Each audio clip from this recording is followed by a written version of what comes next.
1,00,000 नौकरी का ऐलान कर रहा हूँ। 1,00,000 नौकरी गुरु साहब ने जो डिमांड की है, मैं आपसे वादा करता हूँ कि ये डुअल कैरियर में बनेगा और 50 करोड़ में इंशाल्लाह आपको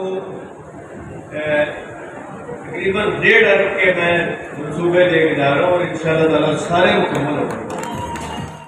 और बन रही है और डॉक्टर तावरमान मुझे मिलने भी आ रहे हैं।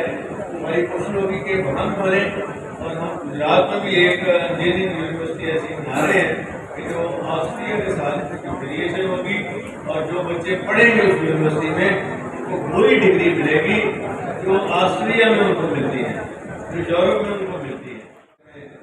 ये ऐलान कर रहा हूँ कि BA तक एजुकेशन फ्री कर दी है, फ्री कर दी है, किताबें भी मैंने फ्री कर दी है। और साउथ में जो 14 डिस्ट्रिक्ट हैं हमारे, वहाँ बच्चियाँ स्कूल नहीं जा रही थी। उस वक्त भी मैंने 200 रुपया वजीफा रखा था और करीब 90% बच्चियाँ फिर स्कूल चली गई। और अब मैं बच्चियों को 300 रुपया इंशाअल्लाह ताला स्कॉलरशिप दूंगा ताकि BA तक उनकी एजुकेशन मुकम्मल हो।